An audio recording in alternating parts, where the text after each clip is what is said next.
저희가 이제 독감 예방 접종 시즌이 됐습니다. 계절 인플루엔자 예방 접종. 이게 접종 대상별로 일자가 좀 다릅니다. 그래서 그것도 좀 알려드리고 거기에 또 시청자분들께서 궁금해할 만한 거 Q&A로 한번 진행해 볼까 합니다. 이전에 경험이 좀 오래 기다린 경험이 있으신가 보다, 그죠? 이게 왜 그러냐면 아까 말씀드린 대로 그 예방접종 시기에 전 연령층이 다 몰려서 그런 게 좀 많거든요. 일단 시간대로 보면 항상 병원은 오전에 붐빕니다. 오전은 막 대기가 1시간, 2시간 밀릴 수도 있는데 제일 조용한 게 보통 3, 4시경 지나면 모든 병원들이 보통은 조용해요. 근데 이제 너무 늦게, 특히 어린이 같은 경우에 너무 늦게 예방접종을 하면 야간에 발열이 생길 수도 있기 때문에, 그래서 혹시나 열이 날까봐 이제 좀 일찍 주사를 맞기로 권장을 드리지만, 너무 붐비는 걸 싫어하시는 분들은 조금 오후에 여유로운 시간대 오시면 괜찮을 것 같고, 10월 11일부터 접종이니까 그때가 제일 붐빕니다. 그것만 피하면 그렇게 오래 걸리진 않을 것 같아요. 예. 이것도 매년 나오는 얘기인데, 결론적으로 말씀드리면, 이제 옛날에는 나라에서 할 때 접종 뭐 3가 백신 조금 이제 저렴한 접종을 할 때가 있었습니다.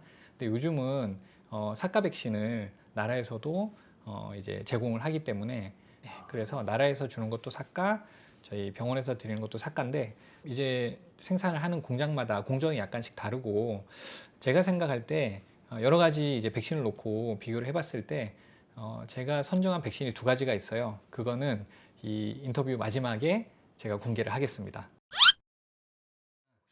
그 나라에서 국가 예방접종을 정할 때 엄청 고민을 많이 하셨겠죠. 그래서 제일 적정한 시기를 정한 게 지금 10월 11일부터 이제 시작을 하는 거예요. 제가 생각할 때 최적의 기간은 10월 중순부터 10월 말까지라고 말씀드릴 수 있겠습니다. 같은 독감이라도 형태가 2가지가 있거든요. A형 독감이 있고 B형 독감이 있습니다. 일단 우리가 알고 있는 독감은 거의 다 A형 독감인 12월에서 1월 정도에 유행하는 독감을 A형 독감이라고 합니다. 물론 그 시기에 B형 독감도 있을 수도 있죠. 그 다음에 이제 피크가 2번인데, A형 독감 피크인 12월, 1월, 그 다음에 B형 독감의 피크가 보통 2월에서 4월, 봄철에 좀 일어나거든요. 그래서 그때는 조금 약한 독감이 오기는 하는데, 어쨌든 유행은 굉장히 번지죠. A형 독감 백신과 B형 독감 백신이 이제 동시에 접종이 되는 거죠. 어떻게 보면 한 번에 맞는 건데, 그게 이제 한 번 접종을 하면 2주 정도 지나면 90% 이상에서 항체가 형성이 됩니다. 11월 중순에는 맞아야 이제 2주 뒤인 12월 달에 유행하는 독감을 예방할 수 있겠죠. 근데 여기에서 좀 주의할 사항은, 독감 백신 접종을 했는데 독감 걸리는 분 꽤 많거든요. 사실 통계를 보면 A형 독감 같은 경우에는 8, 90% 정도 막아준다고 하고요. 그 다음에 B형 독감 같은 경우에는 30% 정도, 만약에 안 맞고 진짜 폐렴으로 넘어가고, 또 특히나 이제 취약계층들, 그 면역이 좀 떨어지는 계층들은 좀 필수적으로 맞으셔야 됩니다. 독감을 우습게 생각하시면 안 돼요. 진짜 무서운 병이니까 관리 잘 하셔야 됩니다. 오해를 하셨는데, 한 번 맞으면 A형 독감, B형 독감 동시에 접종을 이제 하는 거죠. WHO 세계보건기구에서 올해 유행할 만한 이제 균의 이제 정보를 각 제약 회사에 이제 정보를 주죠. 모든 회사들이 독감 백신을 만들기 때문에 사실은 아까 말씀드린 그런 뭐 유료 접종이나 무료 접종이나 뭐 큰 차이는 없을 것 같아요. 제 개인적인 생각은. 어떻게 보면 면역 반응이기 때문에 백신을 맞아서 독감에 걸리진 않습니다. 그리고 감기에 걸리지도 않습니다. 하지만 독감 예방 접종을 하면 면역이 발생이 되죠. 면역이 생기는 과정에서 열이 나고, 또 주사 부위에 통증이나 근육통이나 뭐 오한도 들고, 우리가 꼭 감기 걸렸을 때 생기는 그런 증상들이 생길 수가 있어요. 면역이 잘 형성되는 과정이라고 보시면 되고, 해결 방법은 열 떨어뜨리는 약 먹고, 뭐 댁에서도 뭐 타이레놀 드시고 그냥 푹 주무시고 손 안 대시고 그러면 보통 반나절에서 하루면은 거의 다 좋아지기 때문에, 그 이후에도 열이 난다, 그때는 진료를 한번 봐야 되겠죠. 형태가 코로나19가 많이 변했습니다. 초기랑은 코로나의 특징이 사라지고 일반 계절성 감기나 독감이랑 거의 비슷하게 가는 것 같아요. 굳이 구분하려고 하지 마시고 병원에 오셔서 키트 검사를 하시면 돼요. 물론 이제 코로나19가 이종 전염병에서 이제 4종으로 이제 바뀌어가지고 국가 지원이 이제 좀 끊겼거든요. 그래서 50% 이제 지원이 들어가는데, 비용이 조금 들더라도 재확산을 또 막기 위해서는 병원에서 정확한 검사를 해보시고 결정을 하시면 좋아요. 그 A형, B형 독감과 그다음에 코로나 검사를 동시에 검사하는 비급여 검사도 지금 개발이 돼서 이제 조금 저렴한 검사도 있고 동시에 할 수 있는 한 번에 할 수 있는 검사도 있기는 합니다. 특히 고령 환자들은 빨리빨리 구분을 해서 이게 항바이러스제를 뭐 드실지 말지 뭐 이렇게 결정을 해서 치료를 빨리 하시는 게 좋을 것 같아요. 이게 혹시 제약사 분들도 이걸 보시는 분들이 꽤 있는 걸로 아는데 오해는 하지 마세요. 그냥 저희 병원에서 어떤 백신을 쓰는지 그냥 알려드리고 싶을 뿐이에요.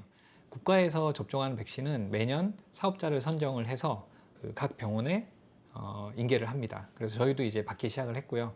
일단 하나는 해외 브랜드, 사노피라는 제일 유명한 회사. 그 독감 백신만 한 60년 정도 생산을 했거든요. 뭐 큰 사건 사고 없다는 거는 그만큼 안전이 이제 확보가 됐다고 봅니다. 일단은 이제 뭐 해외에서 무조건 들여온다고 좋은 건 아닐 수도 있지만 그만큼 110년의 역사와 우리나라에서 이제 17년의 역사 그리고 실제로 연구 결과 뭐 이렇게 사망률이나 이런 것들이 좀 낮게 나왔던 결과들이 있어서 그걸 보고 제가 조금 매입가가 좀 비싸도 박시그리프 제품을 지금 사용을 하고 있습니다. 그다음에 두 번째 제가 선정한 예방 접종은 한국 제품입니다. SK제약의 스카이셀플루, 이름이 스카이셀플루라는 제품인데 굉장히 큰 차이점이 있습니다. 일반 백신이랑 세포배양 백신입니다. 우리나라의 알러지로부터 자유로울 수 있는 백신은 스카이셀플루가 유일합니다. 자, 그래서 세포배양 백신이라는 거 이제 처음 들어보신 분이 많으실 건데 제가 생각할 때 크게 한 4가지 정도의 장점이 있거든요.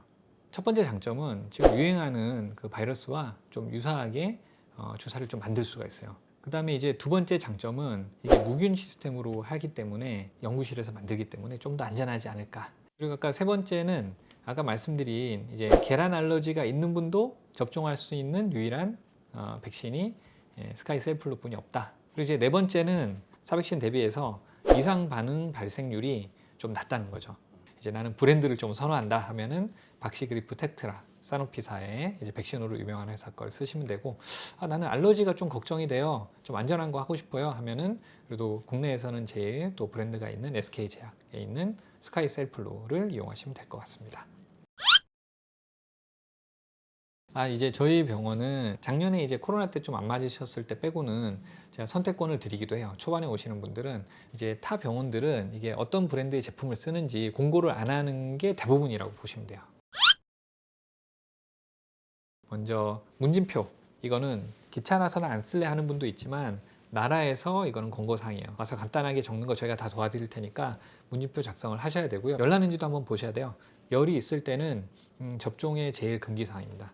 어떤 감염이 있을지 모르기 때문에 열 난다고 해열제 먹고 와서 또 접종하시면 안 돼요. 열 밤에 더 날 수도 있으니까. 저희가 접종 이후에 병원마다 좀 기간은 다르지만 5분에서 10분 원내 대기를 하시다가 가시라고 얘기를 드립니다. 아나필락틱 쇼크라는 건 그 자리에서 보통 바로 오거든요. 그래서 5분, 10분 만에 호흡도 안 좋아지고 바로 막 반응이 나타나요. 뭐 그 자리에서 안 좋으신 분들은 저희가 항히스타민제라든지 뭐 열감 좀 낮추는 주사라든지 드리고 있으니까 조치를 받고 집에 가시는 게 또 새벽에 고생 안 하는 방법입니다. 코로나19 딱 터졌을 때 제가 이전 채널에서 제일 먼저 올렸었던 게 마스크 착용법, 그 다음에 손 씻기 방법. 어쨌든 손을 통해서 전염병이 많이 전달이 됩니다. 손 씻기와 마스크 착용하기. 운동도 도움이 되고요. 제일 좋은 거는 충분한 수면을 취하는 게 면역을 증가시키는 방법이라고 봅니다. 이제 인플루엔자 걸리지 마시고 안전한 겨울 보내셨으면 좋겠고, 코로나19도 곧 예방접종을 하니까 두 가지 예방접종 올해는 꼭 같이 하셔가지고 안전한 겨울을 나셨으면 좋겠습니다.